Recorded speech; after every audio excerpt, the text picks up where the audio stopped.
Visa revoked. The Rhode Island School of Design says one of its international students has had their visa terminated. Good to have you with us tonight. I'm Patrice Wood. And I'm Dan Janik. This comes as other international students from various universities in Massachusetts have had their student visas revoked in the last week.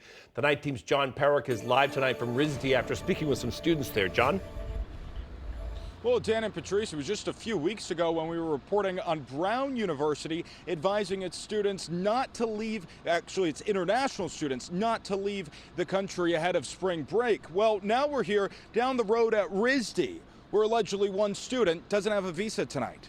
It's unacceptable that this is happening. RISD tonight releasing this message to students, announcing an international student has had their visa revoked. It's upsetting that it's reaching into so many people's lives. In a statement to the school, RISD President Crystal Williams says, quote, such a revocation of one's student status is rare, personally and professionally impactful, and especially heartbreaking. For privacy reasons, RISD did not identify the impacted student. This is a wrong way to treat higher education, and I think it's going to send a message to the world that's going to cause a lot of people not to come here to study. The news comes as various other Massachusetts universities have reported students losing their visas too, including Harvard, Northeastern, UMass, and Emerson.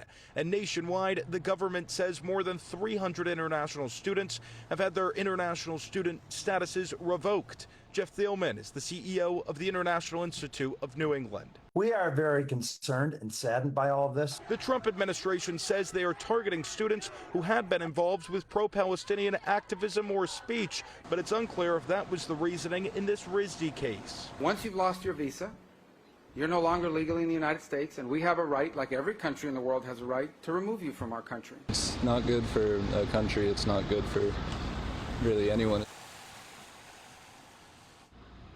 And there have been some instances across the country where students have actually lost their visas because they've shown support for Palestinians or attended a demonstration. It is unclear, though, if that is why the RISD student allegedly lost their visa. For now, though, we're live in Providence. John Perrick, NBC 10 News, Night Team.